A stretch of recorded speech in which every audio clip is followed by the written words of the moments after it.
Okay, let's unpack this. We are diving into, well, three really fundamental fault lines shaping the economy right now. And honestly, they seem to be pulling in completely opposite directions. That's exactly it. That's the core tension we're exploring today. Yeah. You've got this massive financial exciting, all this capital pouring into AI. Right. But then on the other side, you have these real structural problems. In the labor market, policy friction causing actual economic pain right now. So our mission today is to cut through that noise. We're going to drill down into the specific data points, the price gaps, those multi-trillion-dollar warnings we're hearing, the specific policy details.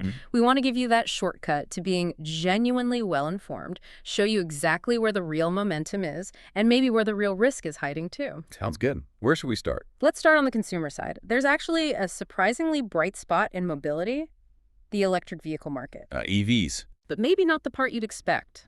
Not the shiny new models, but the used EV market.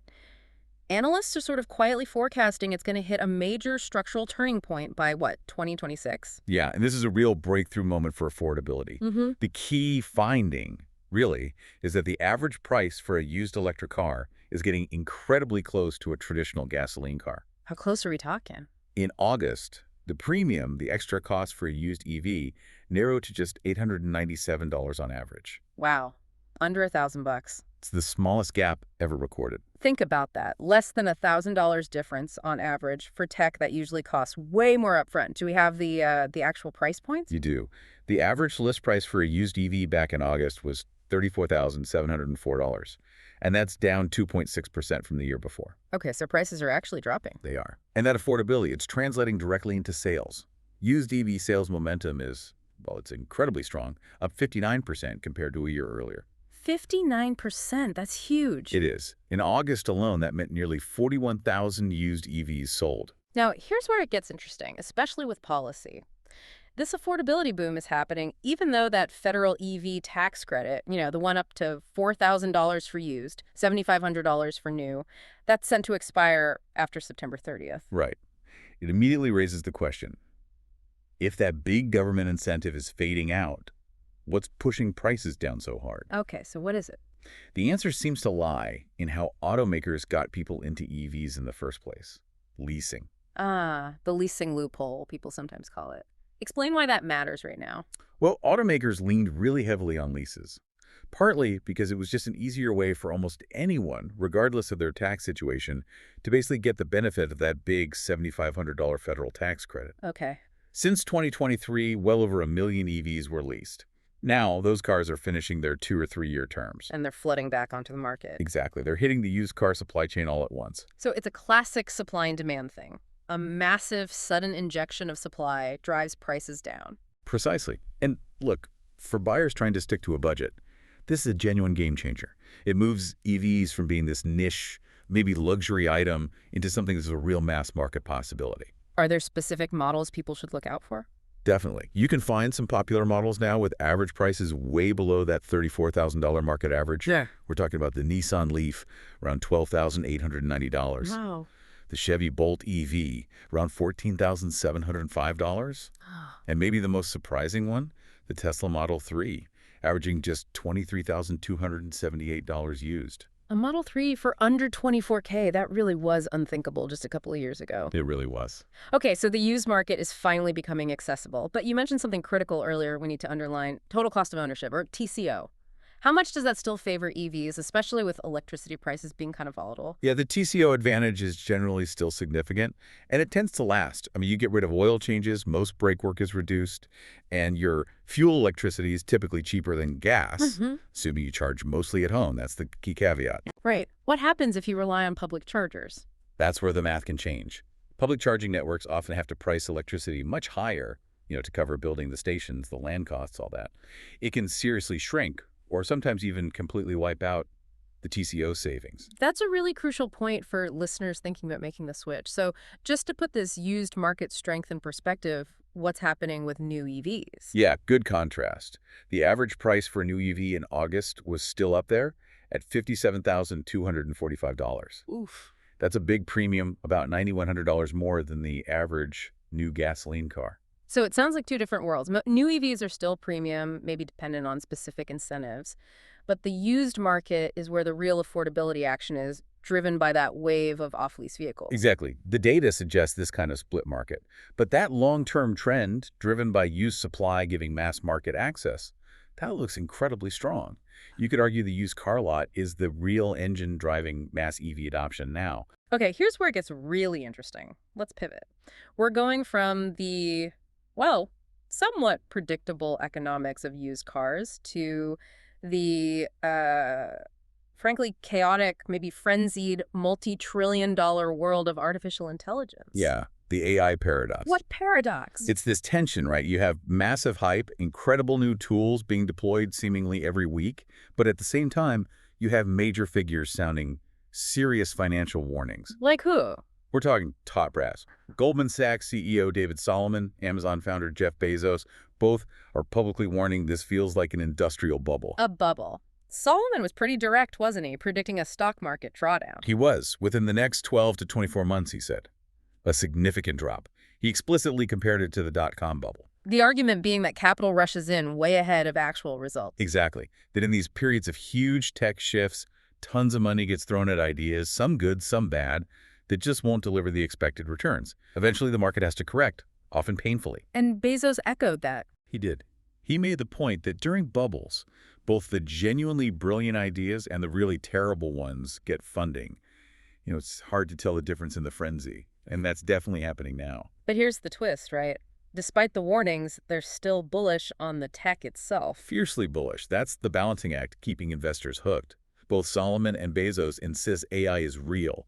It's going to bring gigantic benefits to society eventually, once the market inevitably resets itself. And that real deployment part is moving incredibly fast, especially on the application side. Absolutely. Look at OpenAI's new video tool, Sora 2.0. I saw that. Despite being invite-only, prioritizing paying ChatGPT Pro users, it shot straight #1 for free apps on the Apple App Store. People are just clamoring for these new tools. We're also seeing these really bold claims about productivity gains, aren't we? Oh, yeah. Huge claims. The CEO of Perplexity AI, Aravind Srinivas, he claims their new AI browser, Comet, could boost productivity in digital knowledge work by 20%. 20%, that's massive. If that actually happens, he projects it could add something like $5 trillion to the U.S. GDP. Wow. Okay, but that kind of optimism needs a reality check, surely. And it's getting one. Chicago Fed President Austin Goolsbee, he acknowledged AI could be a big boon, but he also warned specifically about overinvestment. His concern being that the biggest risk isn't that the tech fails completely, but that a bubble forms around it. And cleaning up that mess hurts the whole market. It's not just software either, is it? We're seeing action in the more foundational science too, like quantum computing. Huge surge there.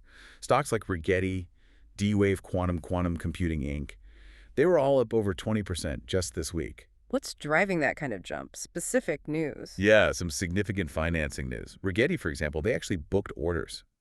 $5.7 million for 2 of their 9-qubit systems. That's tangible sales of real tech. Okay, actual orders. But maybe even bigger, there was a major investment announcement.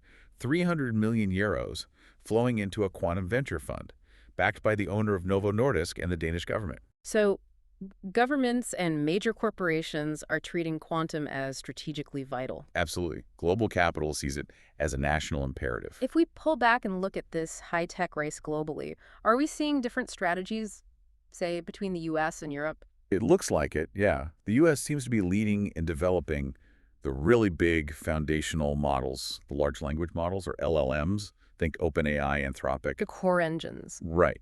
Whereas Europe seems to be focusing more on the application layer, building tools on top of those foundational LLMs. Companies like Sweden's Lovable or London's 11 Labs are good examples. So different bets on where the value is right now. Both valid strategies, probably just reflecting different stages or types of investment.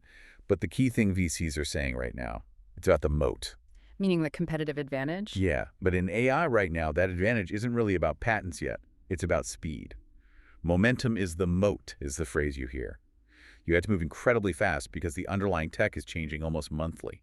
It makes this whole investment phase feel, well, manic. Which brings us perfectly to Deep Dive 3, those structural fault lines in policy and labor. We've gone from, mass market affordability in used cars and this euphoric AI investment. Straight into a Pretty grinding reality check for a lot of everyday workers. And for public infrastructure, too. Let's start with the labor market. What's the story for recent college grads right now? It sounds tough. It definitely is. They are really feeling a structural slowdown. The data shows the unemployment rate for new entrants, basically, young people just starting out, hit a 9-year peak recently. And 9-year peak. And what about the value of that degree itself? That's what's particularly striking. The gap in unemployment rates between people with bachelor's degrees and those with just high school diplomas. It's the smallest it's been since the early 2000s. What does that suggest? It strongly suggests that the traditional fundamental promise of a college degree, that guarantee of better career stability, is weakening quite significantly. And are companies reacting to this? How are hiring patterns changing? Well, they're compounding the problem, frankly. Hires with little or no experience at the big tech companies, the large caps, that number has plunged more than 50% since 2019. Wow, cut in half. Yeah. And there's this growing worry that AI isn't just going to replace older, maybe manual jobs, but that it might automate those very entry-level knowledge worker roles first. The exact jobs new graduates need to get a foot in the door. Precisely. The roles needed to start their careers. Okay, so layer onto that structural labor squeeze. Political gridlock, like the government shutdown, or even as the threat of one, how does that create immediate problems? It creates immediate, measurable pain points for consumers, especially around student loans. So, The shutdown is making a massive backlog even worse. There are over 1 million borrowers trying to get enrolled in income-driven repayment plans, IDR plans. those are the ones that adjust your payment based on income. Exactly. But the federal student aid staff who process these, they're furloughed during a shutdown. They literally can't process the application. No, It means interest just keeps piling up on those loans. ouch. And borrowers aren't making progress towards potential loan forgiveness, whether it's through those IDR plans or the Public Service Loan Forgiveness Program, PSLF, for people in nonprofits or government. So a political failure in Washington directly translates into more debt for millions of people. Directly. Compounding personal debt. And this policy fiction, it's not just hitting individuals, right? It's stopping big infrastructure projects, too. Yeah, our sources detailed how the Trump administration froze $2.1 billion in funding for 2 huge Chicago transit projects, Yeah. the Red Line Extension and the Red and Purple Modernization Project. $2.1 billion. What was the reason given? The Department of Transportation said it needed to review race and sex-based contracting requirements in the projects. Which sounds procedural, but But it's often used as a mechanism, a procedural delay, to basically halt projects that were started under a previous opposing administration. It's part of a pattern. They also froze $18 billion for projects in New York City, canceled $8 billion in climate funding in certain states. So these delays slow down growth, make life harder for commuters, compound individual hardship like the student loan issue, and this is all happening while wealth concentration is doing what? Reaching record highs. Federal Reserve data is pretty stark. The top 10% of Americans now hold a record $113 trillion in total wealth. 113 trillion. And the really critical part is the growth at the very, very top. The top 1%, people with a net worth of at least $46 million, their wealth has nearly doubled just since the pandemic began. Doubled. This polarization creates what economists are calling a K-shaped economy. Can you help us visualize that K? Absolutely. Picture the letter K. The top arm is soaring upwards, right? That's the ultra-wealthy. Their assets are tied up in stocks, real estate, things that have boomed. The bottom arm of the K is flat, or even pointing slightly down. That represents the young workers we just talked about, people relying on wages that just aren't keeping up with inflation, people facing those student loan backlogs. And that K-shape creates systemic risk, doesn't it? Especially for consumer spending. Huge risk. That top 10% of earners, they now account for a record 49.2%, almost half of all consumer spending in the U.S. Nearly half the economy's spending relies on the top 10%. Right. So if the stock market, which fuels so much of that top-end wealth, takes a significant hit, like Solomon warned it might, then potentially almost half of U.S. consumer spending could just dry up very quickly. The whole economy becomes incredibly fragile, dependent on the fortunes of a small group. It's a massive structural vulnerability. Okay, so amidst all this friction, this tension, this K-shaped recovery, you found one really curious policy nugget, something that seems totally random. Yeah, it's kind of amazing. Physical music formats, vinyl records, CDs, even cassettes, they remain exempt from recent tariff rollbacks. Wait, vinyl and CDs get a tariff break? Why? That seems completely arbitrary. It is pretty random. It's thanks to this really old policy, a Cold War-era law called the Berman Amendment. Cold War. Yeah, this law was designed to protect informational materials from tariffs. Things like books, films, and apparently records and CDs count as informational material. So they get this tariff exemption that, say, imported clothes or electronics don't get. That's incredible. So, a policy designed decades ago for geopolitical reasons is now stabilizing prices for, like, Gen Z Taylor Swift fans buying vinyl. Pretty much. It's helping keep prices down for this huge vinyl sales boom, driven largely by collectors. It helps explain why these massive album releases, like Swift's new one with all its different vinyl versions, can realistically aim for 1 million vinyl sales in the first week. This little policy loophole is actually keeping a nostalgic trend affordable. What a contrast. It really is. A simple, almost forgotten policy having this direct, stable, positive impact on consumers, while these huge critical policies for student loans or transit are just stuck in political gridlock. Okay, so let's try and bring this all together. We've seen markets being pulled by the hard-won affordability finally showing up in used EVs. Then the absolute manic euphoria, but also serious financial warnings swirling around AI. And underpinning it all, these deep structural risks. The K-shaped economy, the political friction slowing things down. And just before we wrap with a final thought, there's a quick but important corporate nugget that actually reflects some certainty in this uncertain world. Yes, the Berkshire Hathaway succession. Right, it's official. The long-anticipated transition is formally set. Greg Abel will succeed Warren Buffett as CEO. When does that happen? January 1st, 2026. The board voted on September 30th to formalize it. Buffett, of course, stays on as chairman. So some stability there, at least, setting the future for a major pillar of the market while everything else feels volatile. Exactly. It provides some institutional certainty. Okay, looking at that wider economy then. Our sources definitely show a market that's running hot in places. The S&P 500, near all-time highs. Even Bitcoin is rallying again, getting close to its record, trading around $123,874, just 1% below its peak. Yeah, some investors are even apparently treating Bitcoin as a weird kind of safe haven during things like the government shutdown threat. Go figure. But this hot market feels increasingly dependent on these really high-stakes bets, doesn't it? It does. First, will those AI profits ever actually materialize to justify today's sky-high valuations? That's a huge question. And second? And second, can the economic stability we do have, which is heavily fueled by the spending of the ultra-wealthy, that top arm of the K-can that hold up if there's a market correction, especially with the deepening labor struggles for younger workers on the other side of that K? So the real question, the one maybe you should mull over this week, is this. Which of these big structural shifts we've talked about are likely to yield lasting societal benefits? Is it the speculative, high-stakes tech advances being driven by venture capital? Or is it the slow, maybe less glamorous, hard-won affordability and mass access that we're finally seeing emerge in things like the used EV market?